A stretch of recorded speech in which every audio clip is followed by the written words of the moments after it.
Um recente estudo divulgado pela Secretaria Municipal de Saúde indicou que, possivelmente, cerca de 30 mil moradores de Anápolis já teriam contraído o novo coronavírus. Representando quase 8% da população, o levantamento foi produzido a partir de amostras sorológicas colhidas e examinadas por profissionais da Prefeitura. No entanto, os leitos de UTI exclusivos para pacientes graves com Covid-19 permanecem baixos, apesar dos casos confirmados seguirem aumentando. O que essas informações indicam e qual a importância delas para a estratégia de enfrentamento da pandemia na cidade? Afinal, podemos falar realmente que Anápolis tem 30 mil infectados ou não é bem assim? Eu sou Danilo Boaventura e no tema de hoje conversei com Mirlene Garcia, gerente de Vigilância Epidemiológica da Prefeitura de Anápolis. Na função há quase 10 anos e com um currículo invejável, ela tem sido uma das principais organizadoras da estratégia de enfrentamento à Covid-19 aqui no município. Meu nome é Mirlene Garcia, eu sou gerente de Vigilância Epidemiológica do município de Anápolis. Como formação, eu sou enfermeira, com mestrado em Ciências Ambientais e Saúde, especialização em processos educacionais pelo Hospital Sírio-Libanês, né? E também saúde da família. Atuo na vigilância epidemiológica, né, na coordenação da vigilância epidemiológica desde o ano de 2013. Olha só, tem bastante tempo. Isso, eu estou na gerência desde 2013. Desde esse tempo a gente passou e passa aí na vigilância, né, pelo monitoramento de todos os agravos que a gente fala, são agravos e doenças de notificação compulsória, né, que é estabelecido pelo Ministério da Saúde. Isso eu estou falando desde dengue, hanseníase, sarampo, violências, né, são monitoradas pelo meu setor aqui na cidade. Bacana. Mirlene, você é uma das principais pessoas aí que está coordenando o processo de enfrentamento à Covid-19. Recentemente foi feito um estudo pela Prefeitura de Anápolis, né? E esse estudo trouxe algumas estimativas e eu gostaria que você compartilhasse para a gente que estimativas indicativas a Prefeitura de Anápolis chegou. Certo. A proposta do inquérito, então nós realizamos um inquérito epidemiológico para a identificação de soroprevalência. E aí, o que é isso? O objetivo é identificar quantas pessoas possivelmente já entraram em contato com o vírus, porque nesse inquérito a gente identifica a presença de anticorpos. Então, eu estou indicando uma possível infecção passada. Lógico que eu posso ter pessoas com menos período, com um período mais curto de tempo, né, que teve contato com o vírus, e outras com com um período maior, que entrou em contato com esse vírus. O estudo ele foi proposto pelo Estado, né, em parceria com o Ministério da Saúde, em que foram selecionados 10 municípios para receber esse quantitativo para testagem e seguir essa proposta. Então, o inquérito não é só uma vez. Nós realizamos a primeira onda, então ela é chamada de onda. Então, o primeiro grupo de 900 pessoas foram testadas e aí agora a gente vai ter uma onda subsequente, com um intervalo de 15 dias, para que a gente possa entender o percentual de pessoas que possivelmente estiveram em contato com o vírus, né? E que informações esse inquérito trouxe? Quando a gente faz adequadamente o inquérito, então seguimos a distribuição espacial que foi proposta, seguimos a amostra que foi proposta espelhando a população que a gente tem. A partir disso, desse segmento, também escolhemos uma porção do sangue melhor para se realizar o teste. Então, não usamos aquele sangue que vem na ponta do dedo, capilar, usamos o sangue venoso, na veia mesmo, né? Levamos para o laboratório, foi laudado por biomédicos. A partir dessa estratégia, eu posso aplicar o meu resultado ao restante da população. Se eu não sigo essa sequência, esse roteiro de execução, eu não posso isso aplicar à minha população. Quando eu aplico, e o nosso resultado foi 7,8%, isso ele pode variar entre 6,11% e 9,72%, porque é por cálculo amostral, né? Uhum. Mas vamos trabalhar com 7,8%. Quando eu aplico ao restante da população, eu estou entendendo que, possivelmente, eu tenho 7,8% da população anapolina que já estiveram em contato com o vírus e desenvolveram anticorpos. Entendi. Então, houve até recente uma reportagem do Popular que falou 30 mil infectados. O termo até fica muito forte, algumas pessoas até assustam. Não necessariamente, então, são 30 mil pessoas que estão com o vírus. São 30 mil pessoas que tiveram contato com o vírus. Seria isso? Isso. A base de cálculo que a gente utiliza é do Tribunal de Contas da União, porque quem fez o cálculo amostral foi o Ministério Público, junto com a coordenação estadual, né? Então, quando eu pego 7,8% desses 386.923 mil habitantes, a gente chega a um número que é de 30.179 pessoas. Então, a gente está falando de pessoas que já apresentaram, foram identificados anticorpos específicos SARS-CoV-2. Então, praticamente todo mundo assintomático, né? Sim, aí como um resultado, então, ainda não foi divulgado, porque a gente está consolidando esses quantitativos, né, específicos de percentual, mas grande maioria, então eu posso indicar que é muito mais de 80%, 85% dos casos, foram assintomáticos ou com sintomas subclínicos. O que é isso? Com sintomas leves que passaram despercebidos pelas pessoas. Talvez uma cefaleia, uma diarreia, algo bastante sutil, né? As pessoas não chegaram a perceber. Porque a maioria dessas pessoas, durante a entrevista, então o questionário ele não é sozinho. A pessoa respondeu algumas perguntas.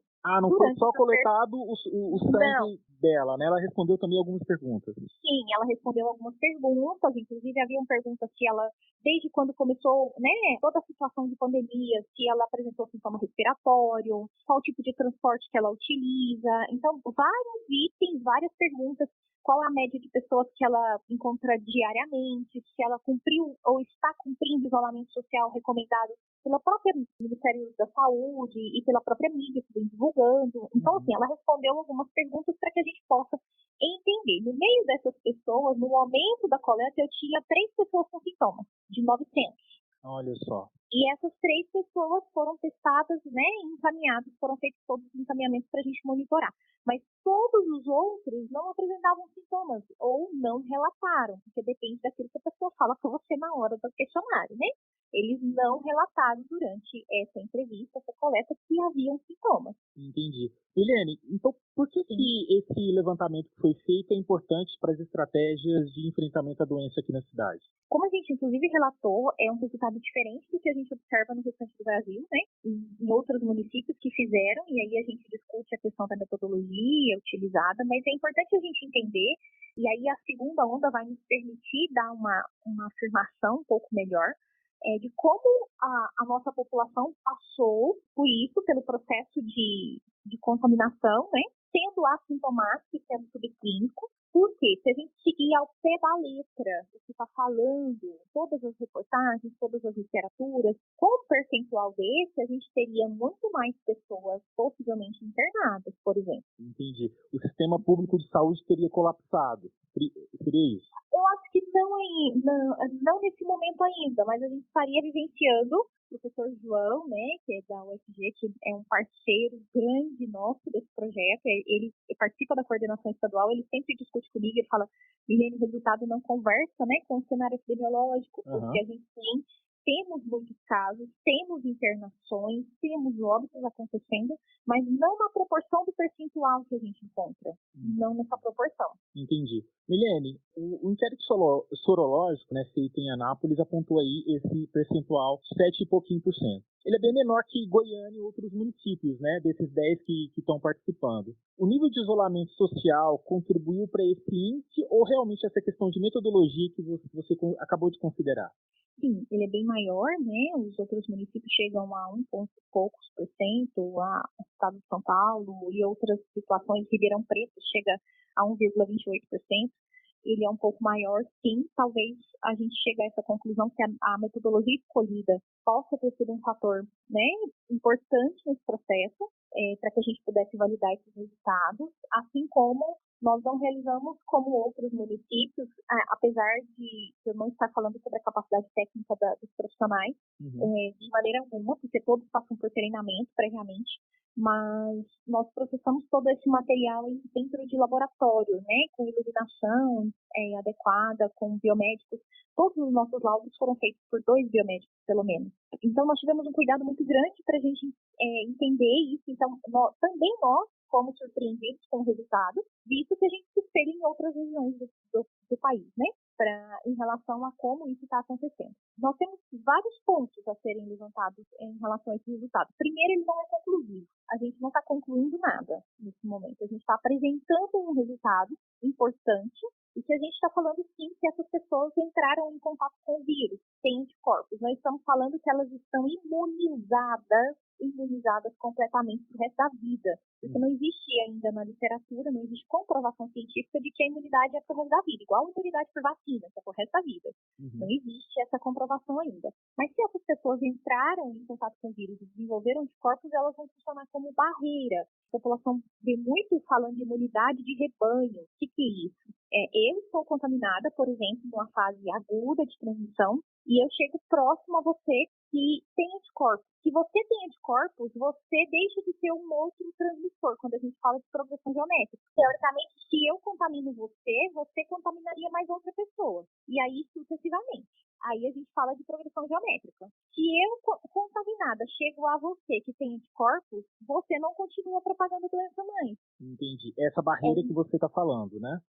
Essa é a barreira que a gente chama de imunidade de rebanho. Quanto maior o número de pessoas que tiverem anticorpos para a doença, vai ser a transmissão, então, né? A gente tende a começar, lógico, que primeiro vai ter uma aceleração, então vamos falar por que a curva vai subindo, né? Por que a gente tem uma ascendência no número de casos. Os casos eles vão aumentando, sim, também na medida em que as pessoas vão sendo testadas. Quanto mais se testar, mais casos positivos a gente tende a ter, né? No entanto, quanto mais pessoas aí ao longo desse período já forem imunizadas, já tiverem anticorpos, nós teremos uma outra situação que é uma redução da velocidade da transmissão. E isso a gente falando num percentual maior, quando a gente começar a atingir um percentual maior. Entendi. Milene, daqui 3 dias, equipes da CEMUSA que participaram desse primeiro levantamento vão sair novamente às ruas, né? Queria que você dissesse para a gente qual que é a finalidade, se ela está dentro dessa mesma estratégia, e quantas amostras precisam ser colhidas dessa vez, e em quanto tempo vocês imaginam que podem estar já apresentando estimativas ou até mesmo resultados? Certo. Nós estamos preparando, então havia uma previsão inicial da gente fazer 20 e 21, no entanto, logisticamente, nós iremos trabalhar de 22 a 26 na estratégia da coleta de amostras. Normalmente, se seguiria, o inquérito ele tem um intervalo de 15 dias e a gente pega o resultado do primeiro inquérito, soma coincidência, né, e faz o cálculo amostral. Em geral, a segunda onda ela é sempre menor, um quantitativo menor de pessoas a serem testadas. No entanto, como o nosso resultado foi muito próximo do cálculo percentual que nós fizemos, a amostra será de 900 pessoas da mesma forma. Então, serão 900 pessoas diferentes, com endereços diferentes, que serão sorteadas no equipamento, né, no mapa digital da Secretaria Estadual, para que eles possam nos fornecer essas quadras e a gente fazer o levantamento em loco novamente. Possivelmente aí vai depender também da capacidade diária, né, de testagem do laboratório, do LACEMA, que é quem processa as nossas amostras. A gente aí na semana do dia, por volta de dia 30 até dia 2, a gente está fazendo o fechamento dessa segunda onda em relação ao percentual novamente. Entendi. Milene, vou até retomar um pouquinho algo que você já tinha adiantado. A gente está no momento em que a quantidade de casos estão aumentando, né? Isso se deve principalmente pelo quê? E já era esperado? Sim.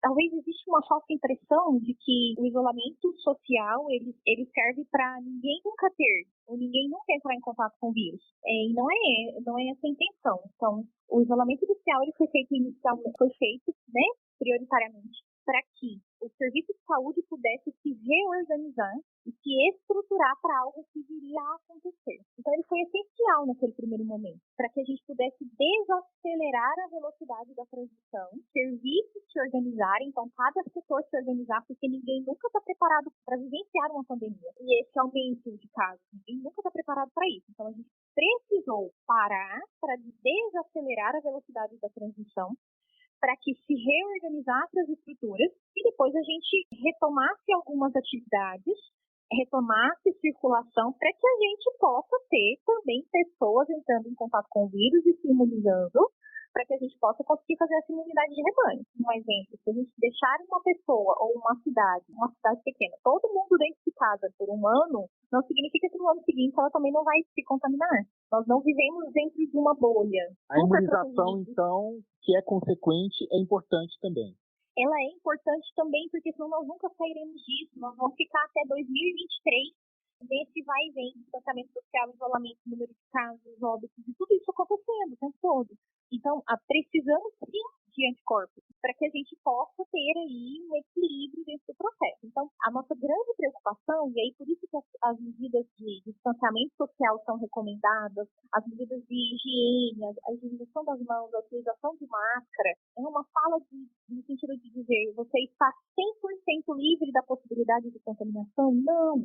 Mas por que isso é necessário? É necessário para que você possa equilibrar a quantidade de pessoas que vão entrando em contato com o vírus e porque possivelmente alguns irão agravar. Possivelmente alguns precisarão de internação, possivelmente alguns precisarão de leito de UTI. E se todo mundo anda normalmente, sem máscara, não faz higienização das mãos, está todo mundo vida normal, vida que segue, eu corro o risco de ter muita gente contaminada ao mesmo tempo, numa fase aguda, com muita gente precisando de internação, seja de enfermaria ou de UTI ao mesmo tempo. Aí colapsa o sistema. Entendi. Aí ninguém vai conseguir sair disso.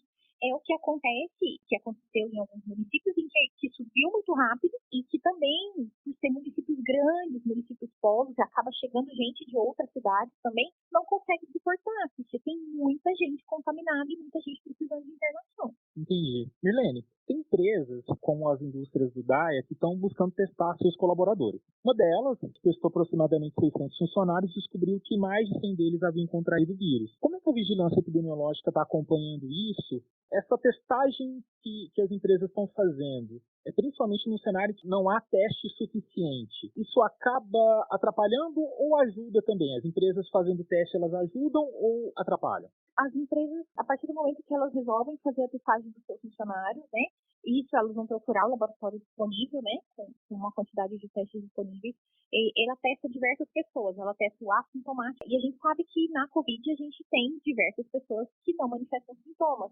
Mais então, teste, mais casos confirmados, é mais ou menos isso. Quanto mais testes, possivelmente mais casos confirmados. No entanto, você, com essa estratégia de testagem, você pode conseguir quebrar a cadeia de transmissão dentro do setor. Qual é a grande preocupação de qualquer empresa?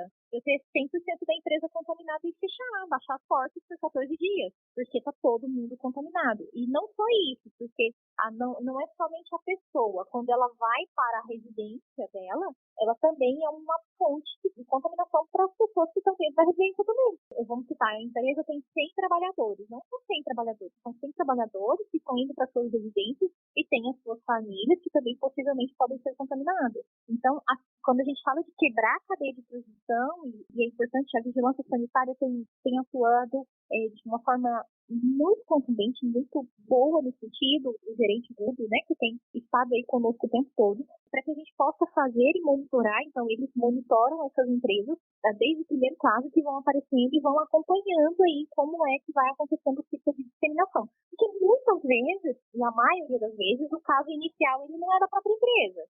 Todos estamos circulando, todos nós circulamos. Né? Todos nós entramos em contato com outra pessoa. Então, às vezes, essa pessoa se contaminou dentro da própria residência. Mas quando ela vai para o trabalho e ela é assintomática, por exemplo, aí começa a cadeia de transmissão. Porque eu não tenho transmissão somente por gotículas, que é o que está mais famoso agora, né? As gotículas, e por isso a gente utiliza máscara. Eu tenho a transmissão por contato. Então, essas gotículas também elas permanecem em superfícies.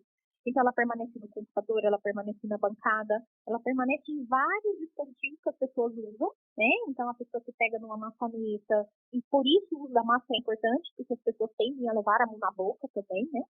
E aí a mão fica contaminada, e é importante higienizar as mãos, a gente vai até reforçando essas questões. Será que a gente, nesses ambientes coletivos, e algumas empresas têm algumas dificuldades um pouco maior, por quê? Por causa do sistema de ventilação. Dependendo do sistema de ventilação também utilizado, e que é característico de cada setor, né, empresarial, ele pode se comprometer ainda mais. Mas isso todos estamos suscetíveis. Não são grandes indústrias ou pequenas indústrias. Todos nós hoje estamos suscetíveis à contaminação pelo coronavírus. Todos. Entendi. Mas em linhas gerais, então, elas conseguindo testar os colaboradores em massa, elas ajudam, então, a frear a possibilidade de um avanço muito acelerado da contaminação. É isso? Sim, com certeza. Entendi. Helene, a matriz de risco que foi implementada até de forma pioneira por Anápolis notou o grau de flexibilização na cidade.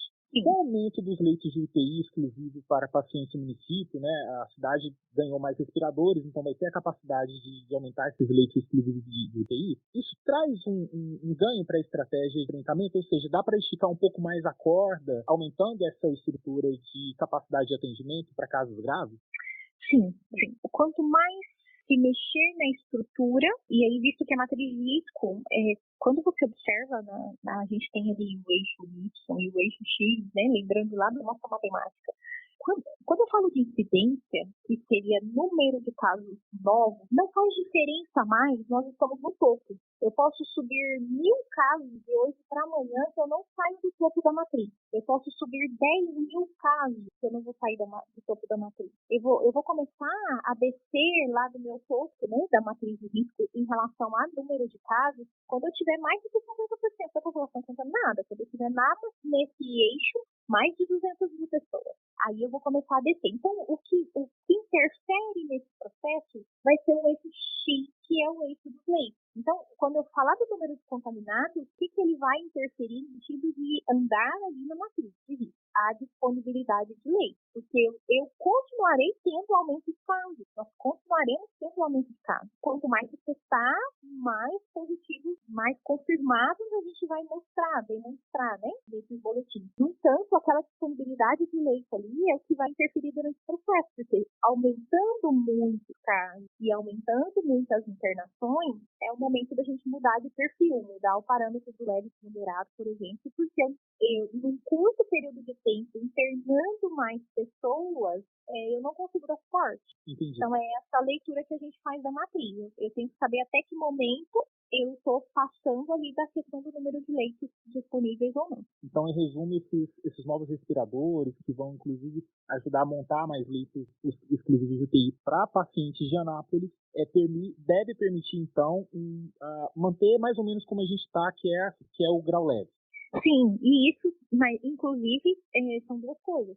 Aumentar, sim, ele nos ajuda a manter nesse panorama. E uma outra situação, mantermos todas as medidas que são recomendadas para que a gente possa equilibradamente passar por esse processo de contaminação e cura, internado, e que a gente não tenha subitamente muitos contaminados com uma possível muitas internações.